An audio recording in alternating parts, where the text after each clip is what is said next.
Hey guys, good morning. Welcome to my new vlog. What's up guys? Good morning. Welcome to my new vlog. Hello दोस्तों, good evening. कैसे आप लोग? आशा करते बहुत अच्छे हैं। Hi guys, good morning. एक और नए ब्लॉग की शुरुआत आप सबके साथ। Good morning जी. Welcome to our channel LOL. Hello guys, what's up? Welcome back to another blog. Ram Ram भाई सभी लोगों को, welcome back to another blog.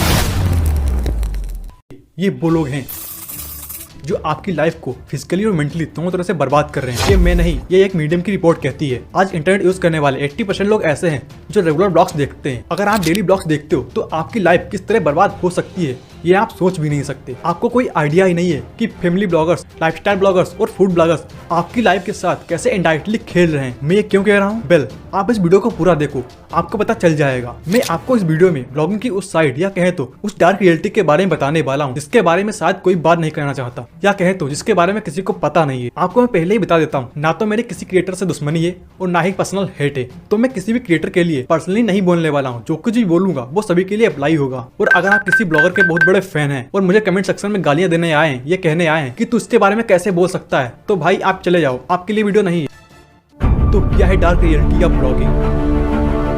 आप जरा कुछ सेकंड के लिए इमेजिन करो, आप एक बहुत बड़े वीडियो क्रिएटर हो, आपके पास बहुत सारा पैसा है, बहुत सारी कार्स हैं, लग्जरी हाउस है। आप जहाँ जाते हो वहाँ चक्का जाम हो जाता है, लोग फोटो खिंचाने के लिए बेताब हो जाते हैं। जहाँ कहीं भी पब्लिक प्लेसेस पर निकलते हो लोग तुम्हारे पीछे पड़ जाते हैं। एक फोटो खिंचाने के लिए लोग तुम्हारी गाड़ी के सामने आ जाते हैं। जब घर पर रहते हो तो सैकड़ों की संख्या में लोग मिलने आते हैं। तुम कहीं भी अकेले नहीं जा सकते। लोग बेमतलब तुम्हारी प्राइवेट प्रॉपर्टी को डैमेज करने लगते हैं। मुझे लग रहा है किसी ने जानबूझ के निकाली इसके बाद। भाई इतना बुरी तरह शायद देखना कैसे चिपका हुआ जमीन से। तो हम कल ही खड़ी कर गए थे इसको। और अगर कहीं कुछ भी गलती से बोल दो तो लोग तुम्हारे पुतले जलाने लगे तो आपको कैसा लगेगा? यही कंडीशन है आज के टाइम में डेली ब्लॉगर्स की, जो पैसा और फेम कमाने के चक्कर में अपनी प्राइवेसी की बैंड बजा रहे हैं और अपने आप को हर एक एंगल से एक्सपोज कर रहे हैं। जैसे ये है रूबी फ्रैंकी, जिन्हें हाल ही में चाइल्ड अब्यूज के 6 केसों पर 15 साल की जेल हुई और $10,000 का जुर्माना भी लगाया गया। और साथ ही में इनके business partner Jodi and Helder Brent को सेम केस के लिए गिरफ्तार किया गया। दरअसल ये वाशिंगटन अमेरिका की जानी मानी फैमिली ब्लॉगर थी, जिनके यूट्यूब चैनल 8 पैसेंजर पर 2.4 मिलियन सब्सक्राइबर थे, जहाँ पर ये अपने 6 बच्चों के साथ फैमिली ब्लॉग्स डालती थी और अपनी डेली लाइफ को दिखाती थी। इन्हें अपनी प्राइवेसी की इतनी भी फिक्र नहीं थी कि सेंसिटिव या प्राइवेट टॉपिक्स जिन्हें लोग कैमरे के सामने नहीं लाना चाहते उन्हें ब्लॉग्स में दिखाने से बिल्कुल भी नहीं कतराती थी। जैसे ये और ये अपने वीडियोस पर व्यूज लाने के लिए अपने टाइटल्स और थंबनेल्स को इतना कैची और क्लिकबेट रखती थी कि कोई भी क्लिक कर दे। एक दिन रूबी का 12 साल का लड़का पड़ोस के घर की विंडो से भाग निकला। उसके शरीर पर घाव थे और उसके हाथों को रस्सियों से बांधा गया था। जैसे वो वहाँ से भाग निकला वो लोगों के दरवाजे खटखटाने लगा और खाना और पानी मांगने लगा, क्योंकि उसकी माँ ने उसे अपने घर में ही बांध कर रखा हुआ था और खाने के लिए अच्छा खाना भी नहीं दे रही थी। और एक बार रूबी फ्रैंकी के बड़े बेटे ने अपने छोटे भाई से मजाक में कुछ कह दिया तो रूबी फ्रैंकी ने अपने बड़े बेटे को 7 महीनों तक उसके बेडरूम में बेड पर सोने नहीं दिया। वो 7 महीने तक बीन बेड्स पर सोता रहा और रूबी ये अपने वीडियोस में भी दिखाती थी। इसी खराब पेरेंटिंग की वजह से रूबी को गिरफ्तार किया गया और उन्होंने कोर्ट में कबूला भी कि वो गिल्टी है। Ms. Frankie, how do you plead to count 1, aggravated child abuse, a second-degree felony? Guilty. उन्होंने अपने बच्चों को बहुत गंदी तरह से पनिश किया है। उन्होंने अपने बच्चों को पीटा है, भूखा रखा है, जिसके बाद रूबी फ्रैंकी ने 2022 में अपने चैनल के सारे वीडियोस डिलीट कर दिए और आज के टाइम में वो जेल में सड़ रही हैं। यार वो पेड़ में इतने अच्छे फ्लावर लगे हुए थे। भगवान के लिए तोड़ते हैं बेटा। बेटा ऐसे कैसे तोड़ दिए तुम लोगों ने? पूरा हर बात पे रोता रहता है। मैं थोड़ी रुलाया मैंने। क्यों रुलाया? मेरे को तेज नहीं मारनी, बस बाहर जाती बॉल।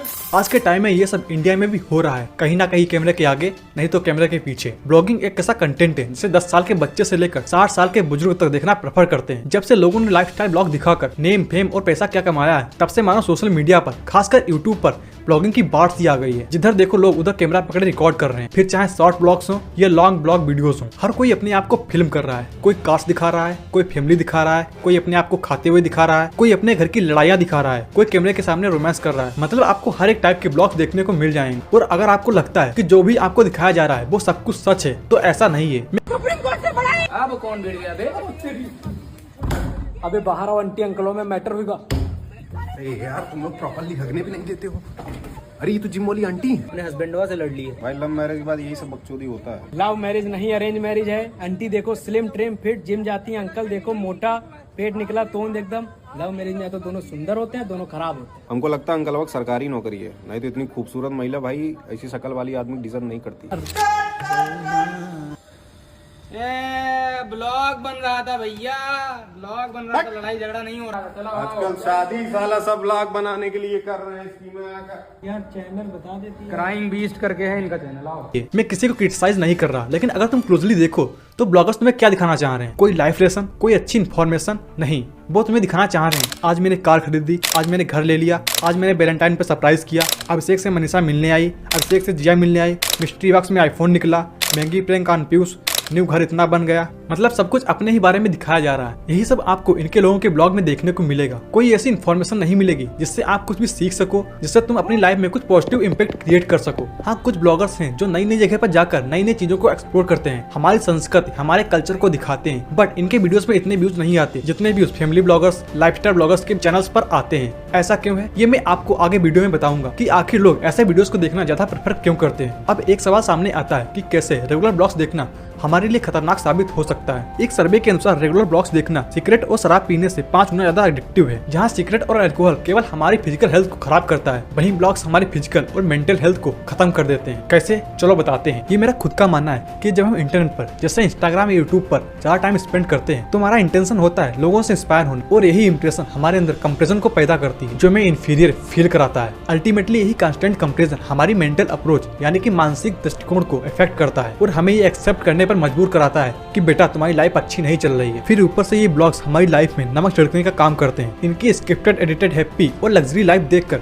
हम लोग इंफीरियर और असंतुष्ट फील करते हैं और हम अपने आप को कोसते हैं कि मैं गरीब क्यों हूँ, मैं दुखी क्यों हूँ। अब आप कहेंगे कि ये तो सिर्फ मैं एंटरटेनमेंट के लिए देखता हूँ, लेकिन ऐसा नहीं है। ये आपको एंटरटेन तो करते ही है, इसके अलावा ये आपको किसी भी चीज के लिए इंस्पायर भी बहुत करते हैं। जैसे आप सौरभ जोशी ब्लॉग्स को ही ले लो।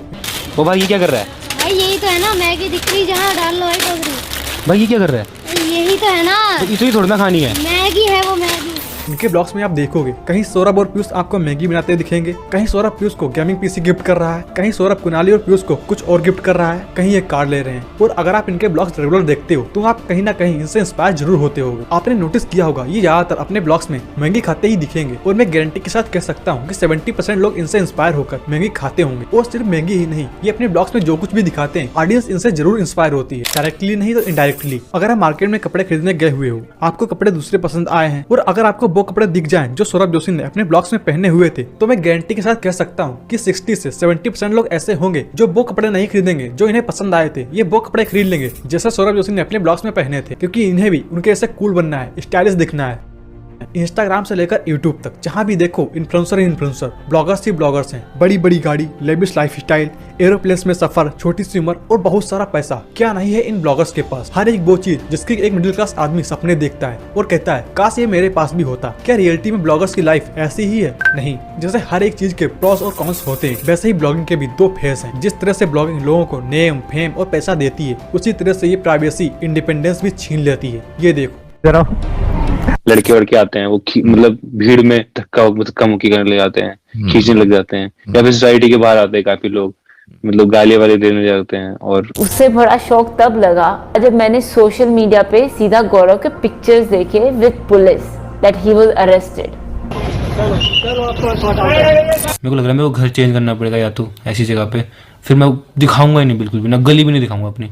मैं ओपनली व्लॉग करता हूँ ना, तो सबको पता है मेरा घर कहाँ है। ये वो लोग हैं जिनके पास पैसे और पावर की कोई कमी नहीं, लेकिन फिर भी ये लोग कहीं भी अकेले घूम नहीं सकते, क्योंकि अगर कहीं भी पब्लिक में मिल जाएं तो लोग जाम लगा देते हैं, गाड़ियों के सामने आ जाते हैं। इसकी वजह है जीरो प्राइवेसी। डेली ब्लॉगर्स अपनी लाइफ का हर एक वो मूवमेंट दिखाते हैं जो एक आम आदमी की जिंदगी में होता है। मुझे पता है अब आप क्या सोच रहे होगे, हमें अपनी लाइफ के एक्सपीरियंसेस बेस कर, साइकोलॉजिकली हमारे साथ खेलकर ये ब्लॉगर्स कितना ज्यादा पैसा कमाते हैं। We are losing time and they are making money. Wow, ये तो गुड है जी। वेल, ये पूरा सच नहीं है। आपको इन ब्लॉगर्स की लाइफ बाहर से जितनी इंटरेस्टिंग लगती है उतनी इंटरेस्टिंग होती नहीं है। इन्हें क्रिटिसिज्म और पर्सनल हिट का बहुत सामना करना पड़ता है। आप इनके ब्लॉग्स में वो देखते हो जो ये आपको दिखाना चाहते हैं। कोई भी ना ही अपनी जिंदगी में बिल्कुल परफेक्ट है और ना ही बहुत ही खुश है। जितने भी ब्लॉगर्स हैं, ज्यादातर ब्लॉग्स स्क्रिप्टेड होते हैं, फिर चाहे वो डेली ब्लॉग हो या रैंडम डे ब्लॉग हो। सभी ब्लॉगर्स के कैमरे हर समय ऑन रहते हैं, कुछ ना कुछ रिकॉर्ड करते रहते हैं। एक्चुअल रिकॉर्डिंग इनकी घंटों की होती है और आपको सिर्फ 10-12 मिनट का एक ब्लॉग दिखाया जाता है। लेकिन ये सिर्फ आपको वही दिखाते हैं जब ये खुश होते हैं या फिर कुछ इंटरेस्टिंग हो रहा होता है। और अगर आपको लगता है कि ब्लॉग बनाना बहुत आसान है, सुबह उठे,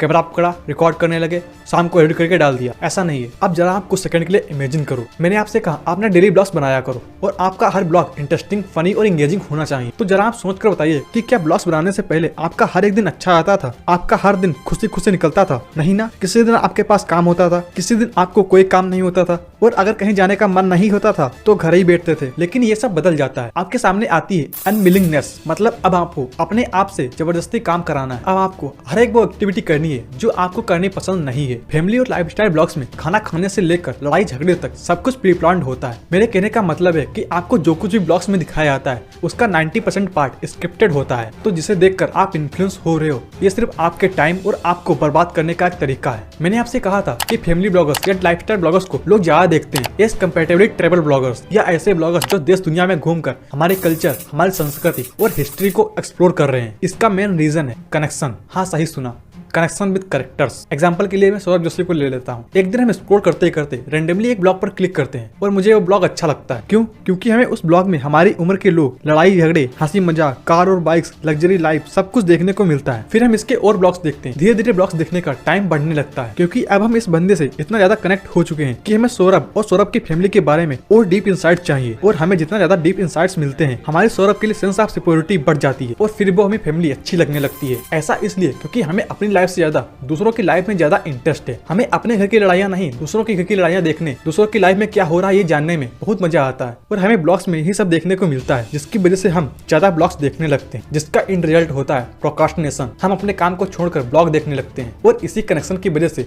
ज्यादा लोग फैमिली ब्लॉगर्स और डेली ब्लॉगर्स को देखते हैं। वहीं ट्रेवल ब्लॉग्स में सिर्फ एक ही कैरेक्टर होता है जो हर एक वीडियो में नई जगह, नए कल्चर और नई संस्कृति को रिप्रेजेंट करता है और एक्सप्लोर करता है, जिसकी वजह से वो कनेक्शन ही बिल्ड नहीं हो पाता है जो फैमिली ब्लॉग्स के हर एक कैरेक्टर के साथ बिल्ड होता है। हर एक ब्लॉगर फेम और पैसा पाने के लिए कुछ ना कुछ दांव पर लगाता है। जैसे फूड ब्लॉगर्स अपनी हेल्थ को रिस्क में डालते हैं, फैमिली ब्लॉगर्स अपनी प्राइवेसी को दांव पर लगाते हैं, ट्रैवल ब्लॉगर्स अपने पैसे को दांव पर लगाते हैं और लाइफस्टाइल ब्लॉगर्स पैसे और प्राइवेसी दोनों को दांव पर लगाते हैं। और यही डार्क रियलिटी है आज के डेली ब्लॉगर्स की। आखिरी में मैं सिर्फ आपसे यही कहना चाहूंगा कि अपनी लाइफ को लोगों से कंपेयर करना बंद करो, अपने आप का बेस्ट वर्जन बनो। और अगर आपको वीडियो पसंद आई हो तो प्लीज वीडियो को लाइक और सब्सक्राइब करना मत भूलना, क्योंकि ऐसा वीडियो बनाने के लिए टाइम और एफर्ट्स दोनों लगते हैं। Keep learning, keep smiling.